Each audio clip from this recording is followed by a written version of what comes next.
This is another in our pre-conference series of Congility Webinars, which we're happy to say are going quite well, and leading up to our conference this 18th to 20th of June in the UK. And you can find out more about that on congility.com.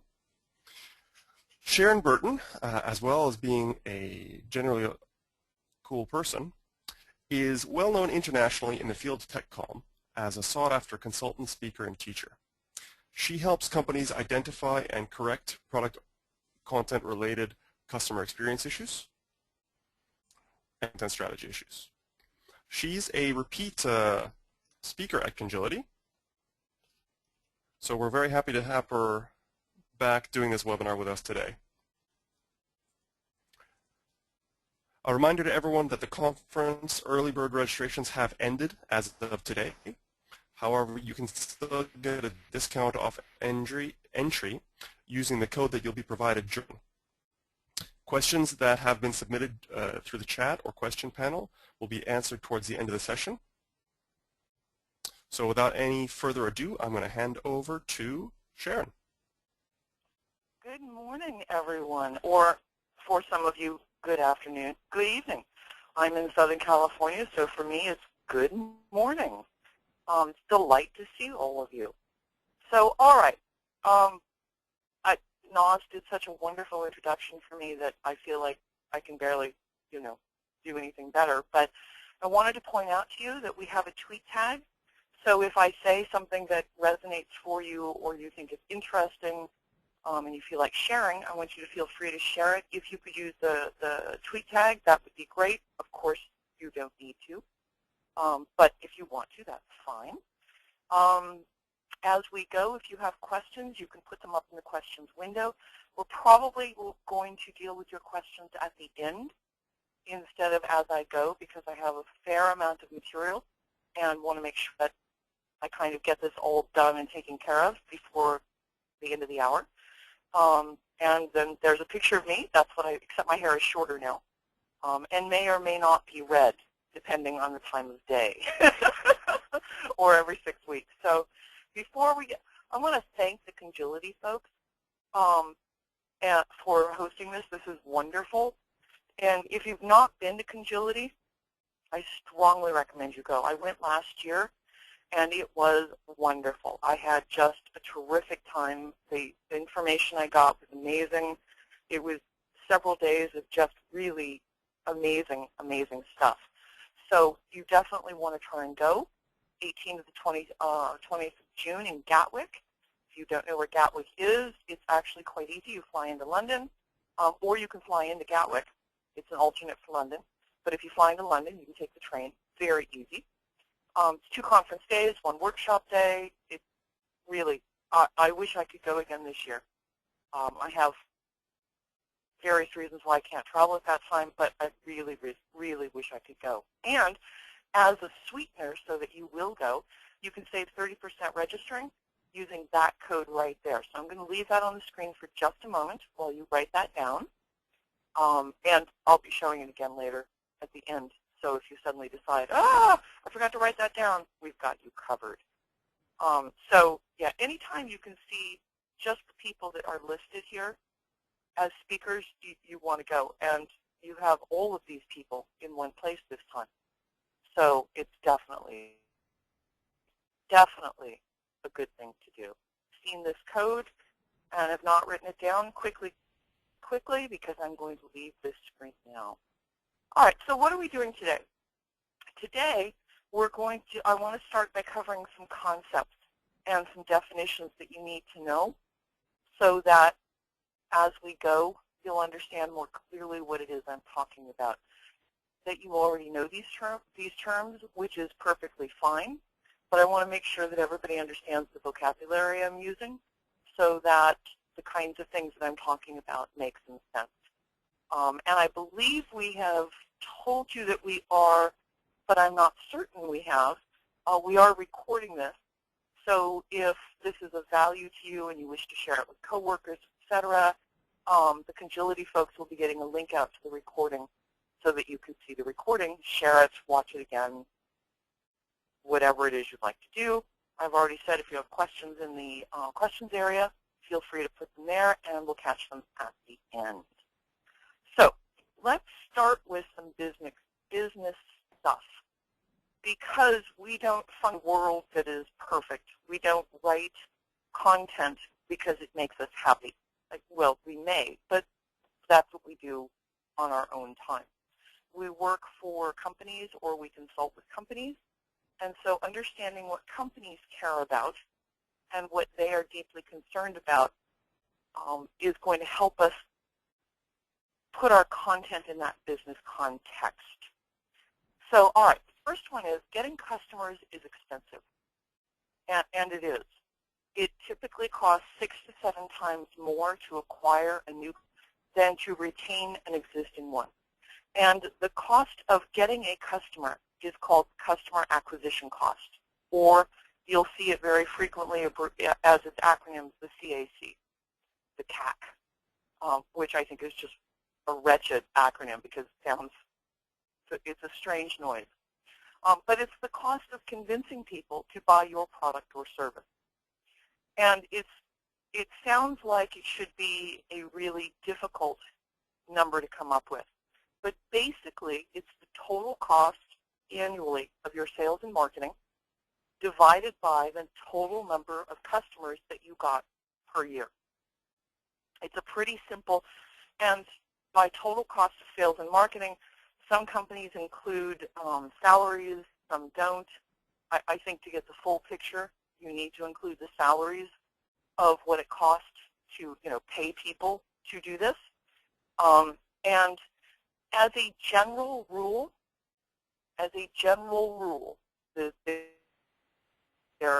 certainly this is not something that you should run out. It's not. But as a general rule, business to consumer is typically, business to business is typically more. Why is that, you're thinking?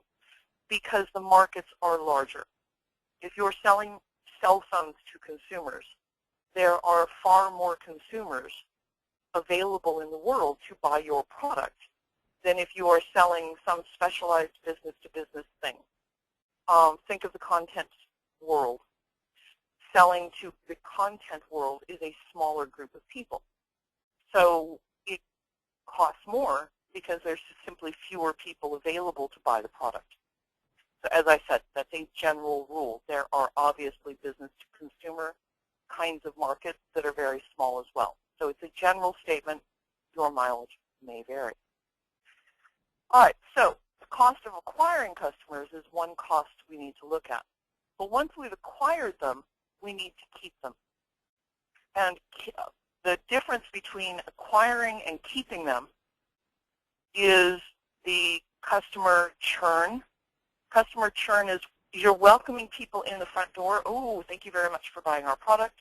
And then they walk through the building and they walk right out the door and go to your competitor. That process is called customer churn.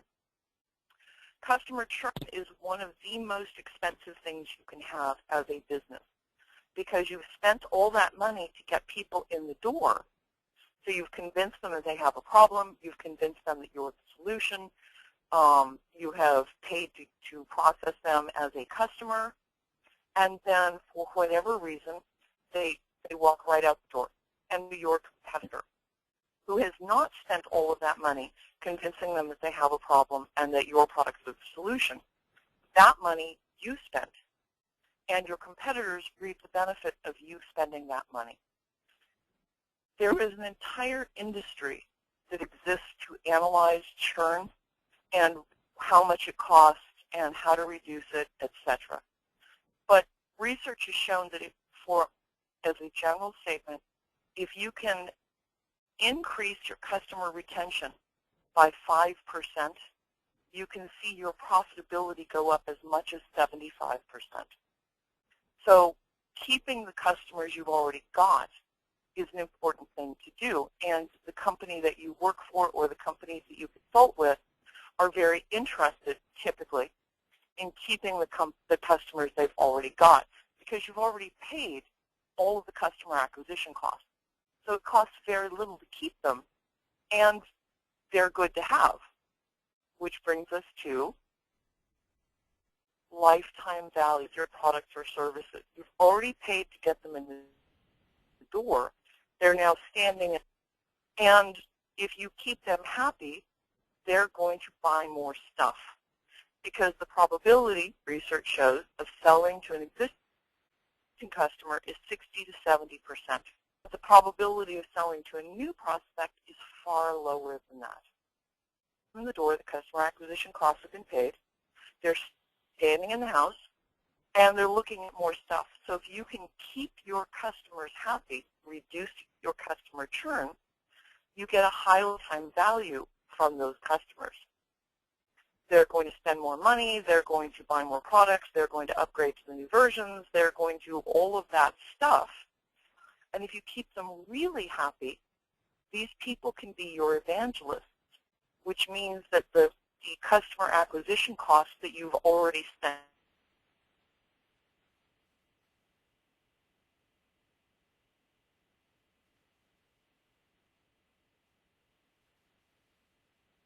to get them, if your aunt or your friend says, gosh, my phone died and I need to get a new one, what is it you use? And you say, oh, I use brand X, and I really like that phone because it does all these wonderful things. And somebody, oh, can I see it? Oh, yes, or there you go. That's how we, in my house, standardized on the brand name of phone that we standardized. My husband needed a new phone. He's not very technical. He's frankly a little uncomfortable with technology. And he said, well, my phone is dead. I need a new one. And I handed him my phone, and I said, play with that minute and tell me what you think. And he liked it very much. So I got him a phone, the same phone. So you can see that customer, that lifetime value was significantly raised for me as a customer, and I evangelized out to somebody else. So customer evangelists are really, really good to have. So, and the next thing that we need to think about is the return rate.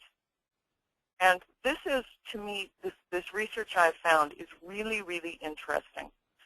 There was a Dutch scientist in 2006 actually did the research and found that the average U.S. consumer spent about 20 minutes trying to make a device work before giving up and returning it to the seller. That's a customer return. Combined with that, returns have increased 21% since 2007. So let's think about this. People will spend 20 minutes fiddling with a product, and that's an Americanism, fiddling with a product before they decide whether or not. And if returns are increasing, that's an interesting thing to think of. Very interesting. As an industry standard, your industry may vary, but as the consumer industry standard, 5% of returns are related to actual product defects. So when a product was taken to the bench and it was tested, only 5% of the products tested actually had a product defect. In other words, it didn't work. It was broken. 27% were people who returned it because they had buyer's remorse. This turned out to be too expensive. I really didn't need it, those kinds of things. What I find interesting is 68% of the returned products are no trouble found. It's not buyer's remorse. There's nothing wrong with the product. That's 2/3. 2/3 of the products returned have no problem with them at all. Think about that for a minute. That is for companies gigantic. That is beyond expensive. There is, again, an entire industry that looks at how do they reduce the returns of no trouble found. Now, when I say that the average U.S. consumer spends 20 minutes trying to make a product work, I don't mean in that 20 minutes they make the entire product work. I think what's happening there is that 20 minutes is spent feeling confident that you feel confident about using the product. So there's a feeling that the consumer is looking for, that confidence that they can figure this out and use the product. They feel confident that this product is going to meet their needs. It's a very emotional 20 minutes, if you will. It's probably not logic. The logical parts of the brain are probably not kicked in. It is all about feeling. Do I feel confident? Do I feel like this is going to meet my needs? Do I feel like I made a good purchase? And that's an important moment. And the people who are involved in creating content, product content, we contribute significantly to that 20 minutes by helping the consumer feel as though they made the right thing. They made the right decision. Okay, customer experience, which is an area that you as a content developer may not have thought about. Customer experience is the new thing for corporations. Most companies at this point are selling products that are commodities, in that there's a lot of competition in the field, pretty much the same thing. And so the thing that companies are now using to distinguish themselves is customer experience. And what is a customer experience? Customer experience is the outcome of all of the touch points that your customer has with your organization. And by that I mean everything. Looking at the website, calling customer support, purchasing your product, reading the instructions, interacting with your product, getting a bill, paying the bill, all of it. I have a friend here in the United States who pays her bills electronically. And she logs into the water company every month to pay her water bill, because that's what one does. And every month, she has to enter her bill number and her address and all of that every single month. There is no way for that website to somehow remember that. Now, that would be fine if this were 1995. You go, well, yes, of course, there's no way to, if only there was some way we could have people have their information remembered and all of that. But this is 2014. It is absurd that her customer experience is so poor when she tries to pay her water bill. And think about that moment. That moment is when she's trying to give that company money. That is, for the company's point of view, a very important moment. Everything else can be difficult and hard, but the moment in which you are trying to give money to a company should be an easy moment. And we've all dealt with websites where trying to give the website money, trying to purchase a product online, is very, very difficult. Now, Amazon has a thing called a one-click, and that did not appear magically. That appeared by a lot of people thinking about what is it we can do for that moment where somebody wants to buy something. How can we make that easy? And that's part of that customer experience. Now, what's interesting about customer experience is your customer is the only person who gets to decide what your customer experience is. So your company may think, well, it's very easy to interact with us and deal with us, and everybody's very nice and it's all good. And your customers may have a completely different view of that. And your customer wins. They're the ones who get to decide this is not so easy. And they win.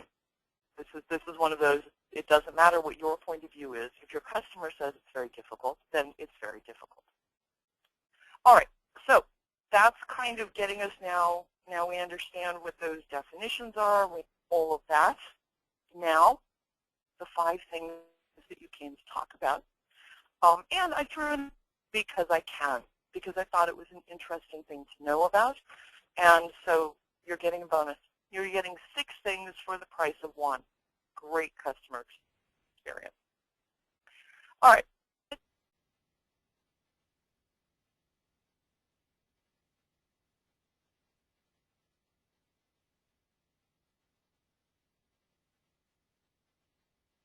Is an NPS. How likely is it that you would recommend and then insert your company name, your product name, the service, whatever it is, to a friend or colleague? Rated on a scale of 0 to 10. The answer to one question. And your company asks probably ask that question because most companies have a customer experience thing. As a matter of fact, let's put up a question because I'm curious. Let me go to my polls, and before we go on, I'm just curious. You guys should see it, and just want to make sure that who I think I'm talking to is who I think I'm talking to. So I have a poll up. If you will just take a moment to just click one of the answers, that's all we need. And then I'll share the results. In no way will anybody be able to identify which one you selected, so don't panic thinking that people are going to see your answer specifically. That's not going to happen. And I'm going to close the poll down, and I'm going to count down to 5. So 5, 4, 3, 2, 1. Okay, I'm closing. All right, so let's take a look at that poll. Let's share it. And you guys can see 84% of you are TechCom people, 5% are customer experience, and 16% are other, which is about where I expected, although I'm curious about that 16%. So I'm going to hide that now. And let's go back to this. That's good. So the customer experience people know what an NPS is, and stay tuned, customer experience. There's more. I know what you're thinking. But for the TechCom and the other people, the thing to think about with an NPS, and there is a lot of discussion in the customer experience world about an NPS. An NPS is a metric that is measuring intended behavior. You're looking at what people report they're going to do in the future. It is not a description of what they are doing, nor is it of what they have done. So you are anticipating their future behavior. They may or may not actually do it. No way to know. And it's a scale, as I said, from 0 to 10. So the result is when you have a Net Promoter Score, you get what is the promoters score you at 9 or 10. And these people, their feelings towards your company is very loyal. So I talked about the cell phone that I have that I let my husband use. I would be a promoter for that cell phone manufacturer because I definitely recommend it, and I recommend it highly. So I would be in the loyal category for that. Then people who give an NPS of 7 or 8, they're considered passive. They're generally satisfied. They're not delighted, but they're also not unhappy. They're kind of, yeah, sure. It wasn't hard, but it wasn't horrible. I'm generally satisfied. And then there are the detractors. And these are the 0 to 6 people. These are the people who are unhappy to very unhappy. And these are probably, this is the group that you're going to see customer churn in. Because these are the people, given any reasonable reason to leave, are going to do it. Your passives may or leave. It depends. If they're offered a better deal somewhere else, et cetera, they may or may not leave. The detractors, very unhappy people. So what does this mean for you if you're in, for example, the TechCom world? It means that we need to be thinking about NPS. And by the way, NPS is calculated really straightforward. It's the percentage of promoters minus the percentage of detractors equals the NPS score. It is often, not always, but often expressed as a whole number. A whole number as in not a percentage. So you 6.35, etc. It can be a negative number, which would be very bad. I think we can all see how a negative number would be very, very bad.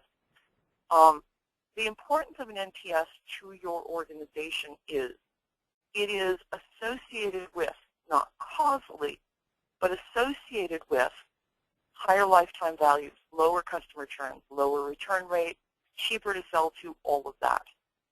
Now, if you are thinking about, gosh, with a Net Promoter Score, that would be fantastic. if you can ask 2 questions, your Net Promoter Score is a good question to ask. A good follow-up to the NPS is why. And there is a lot you can learn about your company and the overall customer experience by asking why. And by asking why, I would not let people just type in, 30 characters. Give them a text box where they can, if they like, write you an entire essay about why. It's an important thing to find out. It's like asking, do you like my cupcakes, yes or no? And people go, well, yes. No.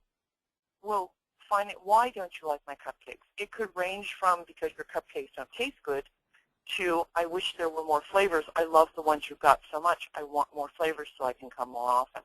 And I think we can see a qualitative difference in those 2 customers. The cupcakes are dry gives us one problem to solve. I wish there were more. I love the ones you have so much gives us an entirely different problem to solve. So asking why is a really important thing to ask.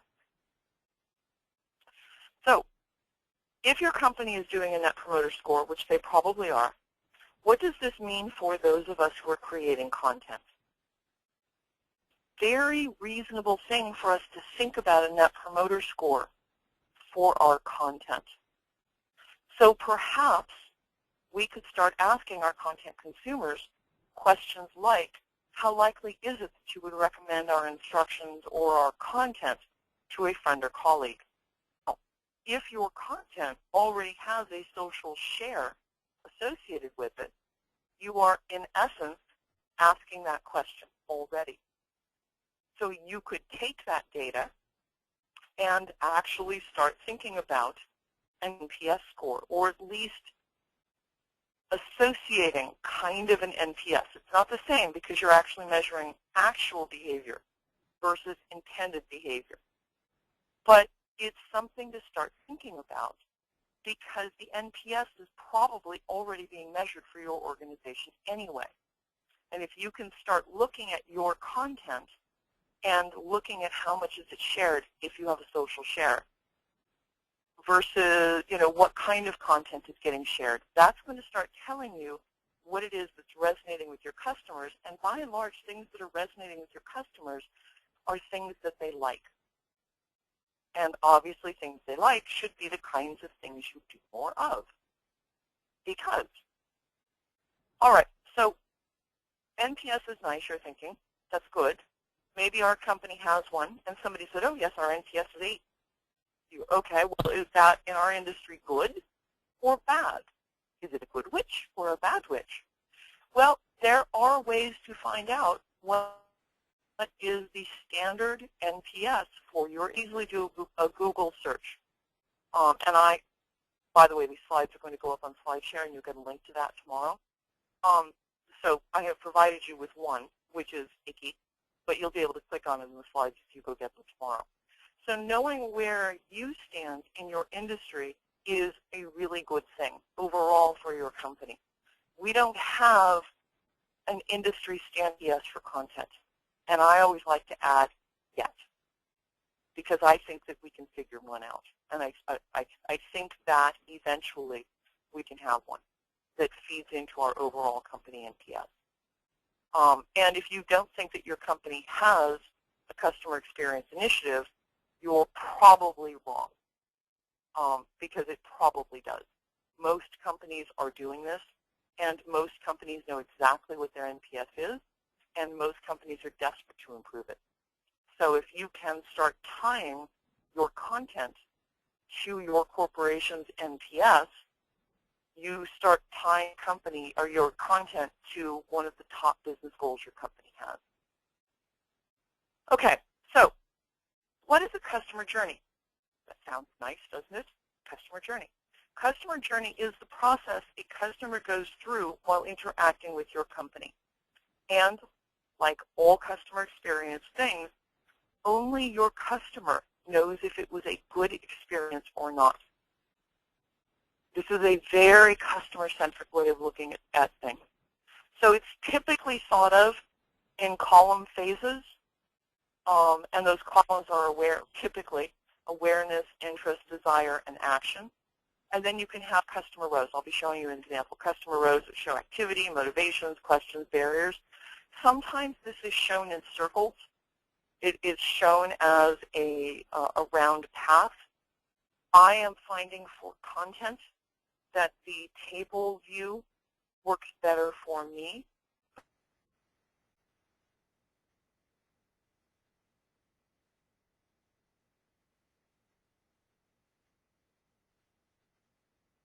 But I tend to think in tables and not, and there are multiple ways of showing customer journey depending on what it is you're trying to look at. So for example, we have a customer journey. Jane wants to add the new sports channels to her cable TV subscription to watch baseball. It's baseball season. Jane loves baseball. She'd like to do that. So that's the scenario that you start with. You are probably using your personas, and you start actually walking through, not from your point of view, but from Jane's point of view, and you probably step away from your firewalls and actually start doing this process as though you are Jane. So exactly how your customers do it is how you want to do it. Not how you think it's going to be, but how call support or whatever it is, pretend to be somebody else and actually start doing it. And so you start with Jane's goal, which is she wants to watch baseball. And then you chart out what she does and who she interacts with in your company for every step of this. And it's real important that you not sit down and think about how you think it should be. I can't emphasize this enough.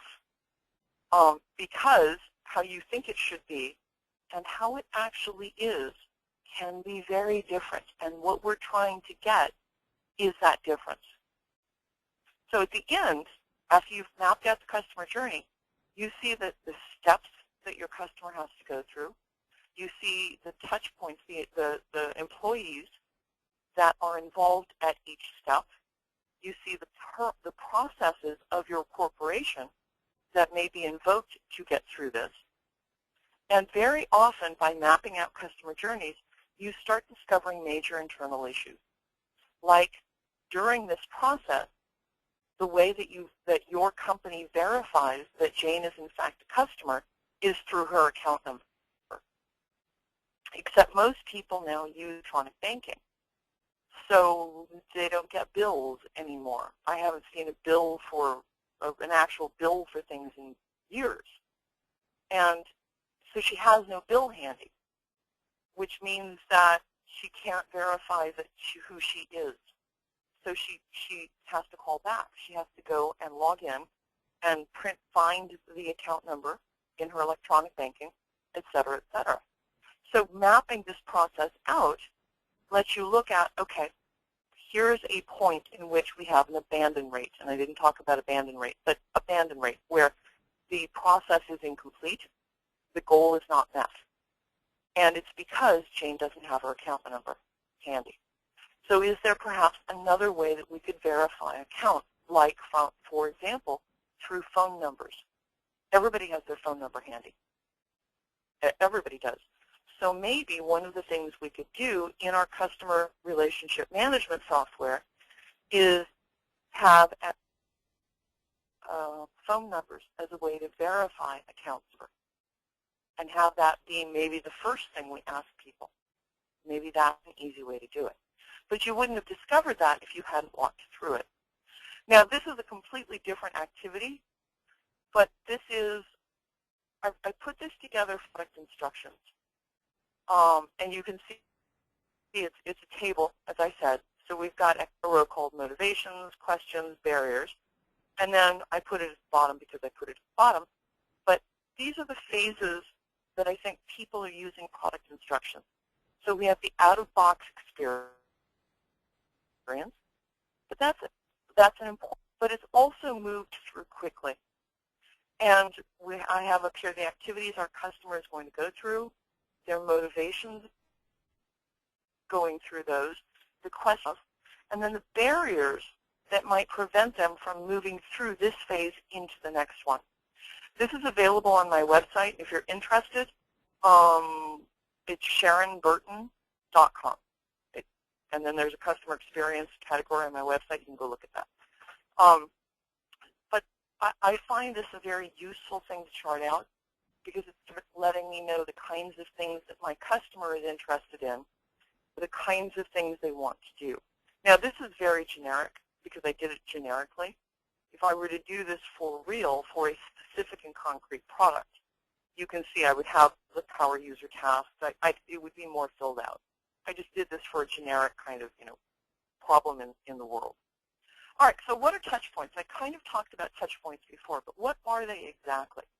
These are all of the places where a customer interacts with your company in some manner during their customer journey. And the more I have thought about customer touch points, and I get given a lot of thought to customer touch points, I think there are two of them, and I'll talk about these further. There are two kinds, attended and unattended.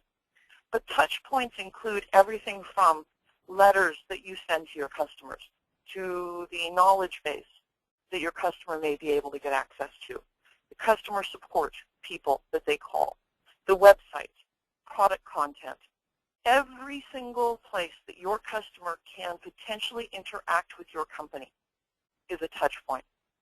And when you start examining touch points, you very frequently start exposing internal processes, some of which are working genius and some of which are so messed up you can't believe it. Yeah. And these two, attended and unattended, to me, these are really important distinctions because I don't want to create it equal. Attended are the touch points where we can monitor what the customer is doing or how they're interacting with us, and we have the opportunity to guide that experience. So these would be things like when they call support. They are, or they're chatting with, they come into our store to buy something. And we can guide that experience. We can set parameters around that. In real time, we can make sure the customer is happy, that they're having a pleasant experience. If things start to, if the customer starts looking unhappy or starts behaving, the person who is helping with that attended touch point can start doing things to make the customer happy. So we have a lot of control over those. And we have a lot of responsibility to make that happen in real time so the customer is happy. The unattended touch points are the ones that should keep you up at night. These are the ones that should keep you awake. These are the ones where we can't monitor. We don't know really what the customer is doing, and we have no way to guide that touch point should it start to go bad. This is where product instructions fall. We don't know how it's going. We can't monitor how it's going, and we have no way of rescuing the situation should it start to go badly. Mostly for our content, well, not mostly, but very often with the content we create, we are, from a customer experience point of view, throwing it over the wall and hoping that it worked. I'm not saying that we're bad. I'm not saying we're deliberately trying to create an unpleasant customer experience. I am saying it's an unattended touch point, and it's inherent in unattended touch points that we, for all intents and purposes, hope that we have done something of value, and we throw the wall. Now, I think that we need to start figuring out ways to get data for these, because I think if a customer touch point is going to go bad, if the experience is going to go badly, it is going to go badly for these unattended touch points, because they are. So I think for our content, we need to start looking at things like Google Analytics, for example, which is free. So if you're doing content, especially where I focus, the post-sales content, which is product instructions, knowledge bases, those kinds of things, you should be looking at your Google Analytics. There are other tools that help here as well. There's Discus, which I believe is free-ish. There's all kinds of things. And it might be good to start to let your customers rate the content make comments about the content, etc., to start trying to at least get post-contact feedback. You're not doing it done, but it can start to guide you to understand customers. Understanding that where we are succeeding with our customers, we may not get much feedback. Because happy people very often just go good then, and then they go back to what they were. Give you well, this content was fantastic, right? They really do that. But it starts to give us ways to take the fear out of these unattended touch points, and I think we need to do that. All right, so what is a customer ecosystem? Customer ecosystem is really an interesting thing to look at. Customer ecosystem is the entire system the customer is involved in during a journey. And it includes all of the internal stuff to your company that the customer never sees. So think of a customer journey as the iceberg, and the customer journey is looking at the part of the iceberg that's sticking out of the water. But we all know that most of the iceberg is underwater. And what a customer does is it looks deeply at also the underwater part, because nothing happens in a vacuum, right? Customers aren't interacting with our company in a vacuum. Our employees are not interacting with customers in a vacuum. There are processes and groups in your company that have no idea that anything they do ever interfaces with the customer, but it does. And so there are decisions that groups make that nobody has thought about what the customer impact is. And they go, oh, no, there's no customer impact. Except it turns out when you start mapping out the ecosystem, there are. Now, customer ecosystem analysis is kind of like a root cause analysis, but it's much deeper and much more systematic. Because the root cause analysis typically asks the why question about 5 times. Why is this happening? Well, why is that happening? So why is that happening? So why is that? So clearly we need to do blah. And often it's not the real problem that's needed to be solved. Go back to our cupcake example. Do you like our cupcakes? Yes, no. Or are our cupcakes good? Yes, no. If we just ask why a couple of times, we may come up with, so we need to make our cupcakes more moist. Completely missing the part where, well, and a lot more cupcakes, we need different flavors for our particular market. So we may wind up in a root cause analysis focusing on the wrong problem for our customers. And our customers win. Remember, they win. So by doing, people get to see groups who have customer impact that nobody realized there was any customer impact. And so this is Jane, who wants baseball, calling in. Now this is a very, very lightweight one because I wanted you to be able to actually see it. But you can see how at the top in orange, we've got the customer. This is what Jane goes through, and the things that the company that are exposed directly to Jane, the touch points that are exposed directly to Jane. So she wants baseball, she calls cable TV people, et cetera, et cetera. You can read that. And then for Navigate's phone, from her point of view, we've burrowed down into that. She lists the options, she selects current customers, she selects change plan, she listens to music, and so on. All of that in orange above the line is customer exposed. But below the line, this is why this is an interesting analysis to do. Below the line are all of the things in the company that happen to support the above the line stuff. So realize she wanted baseball.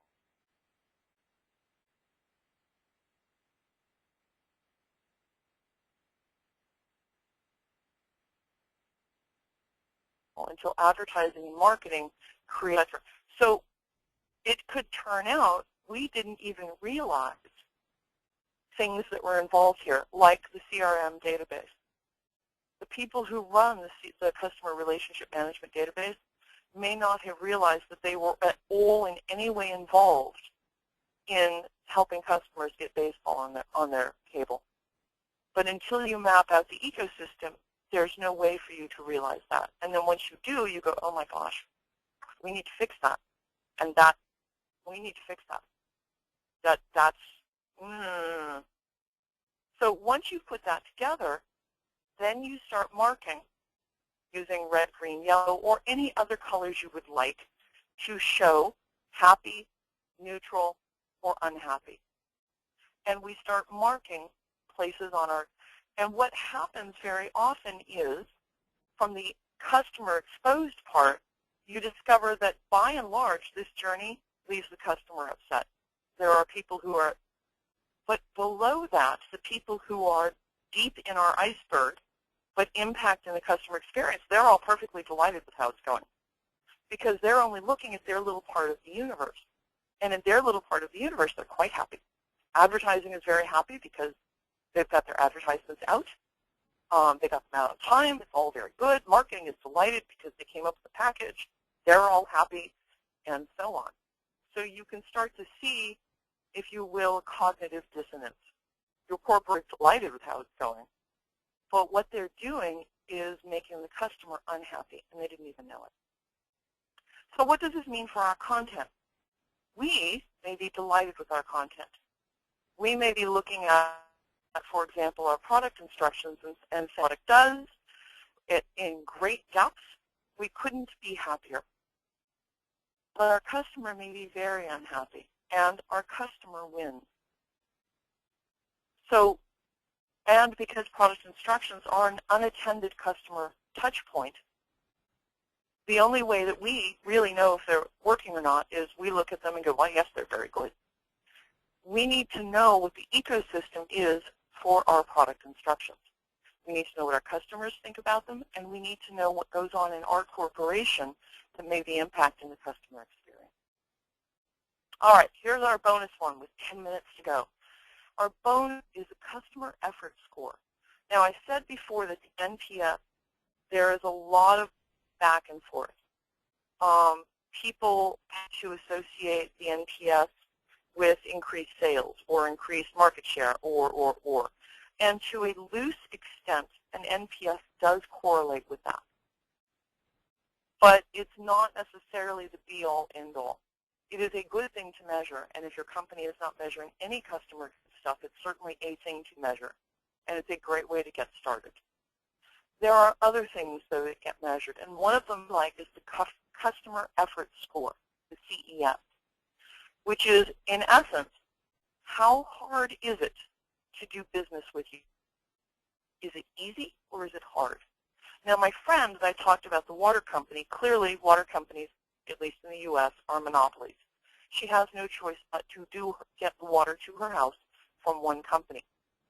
But the customer effort score is enormously bad for her because it's really hard to give them money, which is, by the way, one of the most important things that the water board could do is get money from people. So she would rate them a 5. It's gigantic effort to do anything with them. And the doing anything with them is, by and large, trying to give them money. So people don't like doing business if it's hard. And if it is hard doing business with you, you're going to get a high churn rate, a lower lifetime customer value, because you're going to be welcoming people in the door, and then they're going to be running out the back door, screaming, for the love of heaven, get me out of here. This is incredibly hard. So a customer effort score is important. And the question is, how much effort did your purchase, request, whatever it was, take? Now, I think if you only ask one question about your content in the content, I would ask the CES question. Because what you're getting is the specific content perception of that piece of content. Again, I do product instructions, delivering customer product instructions online on the web. I might have a question at the end of the information that said, how much effort did you have to put into finding this information or acting on this information, depending on what question I'm interested in. Are we interested in findability, or are we interested in action? I would ask that question there. If you can only ask one question about your content at a level higher than an individual piece of content, I would ask the NPS question, which is an overall perception of your content. If you can ask both, I think that's a really interesting place to be, because you can start finding out what content is working, and you're turning that content into more of an attended touch point, not as attended as you know, a customer support call, but more attended. There's some monitoring going on. And at a higher level, you're finding out overall what is the perception of the quality of our content. Okay. Whew. I was a little worried about this. I wanted to make sure I got all the information in. We have 5 minutes for questions. Thoughts, comments, questions, concerns, etc., etc., etc. And we've got time, and I can see the questions. So I want you to feel more than free to ask questions. I'm hoping that I've just thrown a bunch of information at you. In the meantime, Sharon, do you want to put that that code back up? I absolutely can. Let's put the code back up. Don't forget to join everybody at Congility. I wish I could be there this year. I so wish I could be there this year, but I have conflicts, so I can't. But it rocks. So thoughts, questions, comments, concerns. I've got a question Way, that's come in here, Sharon. The question is, what kind of take-up are you getting from your own clients? Because what you're talking about, which is prime Congility material, is addressing concerns that cross traditional silos. So managing content. So how are clients reacting, and how do you see the change in reaction over the past few years? I have always been focused on the business parts of what we do, because we don't in a vacuum. You know, we're not doing creative writing to make ourselves feel good, so I've always been very interested in solving problems. I am discovering that, for example, I have a client in the Midwest. I was there a couple of months ago, and we were looking at product documentation, which for various reasons particularly good. And part of why I was there, the writers brought me in so I could start helping them figure out what needs to be better.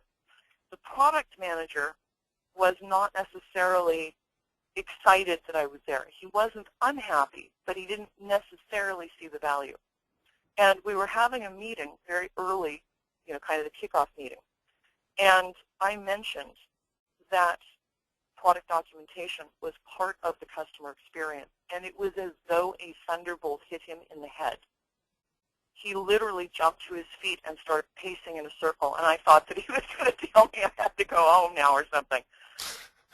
But because it was just like, he was so agitated. By the end of the day, I had a meeting with the company president and all of the vice presidents and with marketing. And because they suddenly had a business context for content that had never occurred to them. And all of a sudden, the fact that their content wasn't particularly good was a C-level priority. And all of a sudden, funds started showing up, and they got their headcount increased, and. Now, I'm not saying that, you know, your world is going to suddenly that's necessarily going to happen, but that's the kind of thing I'm seeing with my clients, is they're suddenly getting a context for product instructions that they had never thought of before, and it knocks them out of their chair. So you're seeing a big reaction. Yes, because something like 80% of the companies out there are living and dying by their customer experience numbers now. And to discover that they are in essence undoing all of their customer acquisition costs, all of their, by having content that is perhaps not meeting the need, scares the crud out of them. Right. Because they're spending millions of dollars trying to improve their customer experience, and they forgot product instructions are part of that. Not because they're bad or stupid, but because they just forgot. People forget. So, okay, well, you had some interesting numbers. You have that 80% of the customer experience, and then you had the increase of increase of returns from your slides earlier. 21%, yes. Yeah. Product returns have increased 21% since, I think it was 2007, yeah. Is that data at all split up by industry? Because I think there's several people on the call who would probably want to know if there's a difference for B2B versus B2C or particular I markets. have not that was B2C, by the way.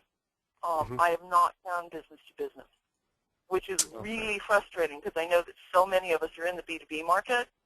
Mm-hmm. But B2B is, people don't like out what their product return rate is in the B2B market. So there are no standards for that. Yeah, they tend to be quite secretive. Yeah. So, which is frustrating because I'd like to know. I suspect it's much higher than anybody wants to admit. Right. Okay. So we're just coming up on the top of the hour now. So we have a minute for any last questions. I have a feeling I gave a lot of new information and people are just going, okay, that's a different way to think about that, which is fine. I very often, when I get new information, want to just kind of be with it. So I want to put my email address back up. You can always contact me, or Claire, I see your question. Go ahead and ask it. You can always contact me later. You know, if your brain is like mine, you just need to be with the information for a while, and then tomorrow when you're in the shower, you'll suddenly go, oh my gosh, I need to find out about X.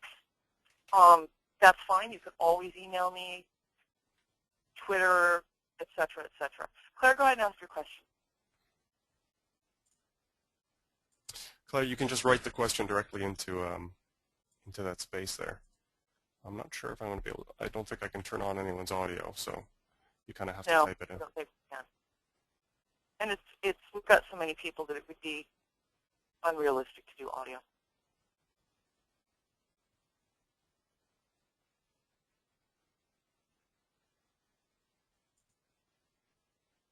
While Claire is typing her question. Okay. You know, Claire, there are, by industry, do a Google search. Claire's question is, I'd like to know about NPS for B2B companies selling services. It's broken out by industry. It's just do a Google search or wait until tomorrow when you'll get the link to the slides, and you can just click that link. But it's broken. I can tell you that NPS for airlines is not good, et cetera. So it's broken down by industry. It's really easy to find. So really easy to find. Okay, I know you guys have a busy day. I am so happy that you gave me an hour. I hope you got something of value, some information that will give you something to think about, improve your workplace, et cetera. We are at the top of the hour right now, so I want to cut you loose. Let me do this for the recording. Don't forget to, if you haven't, sign up for Congility and go. It's the bomb. You will not regret it. Don't forget the promo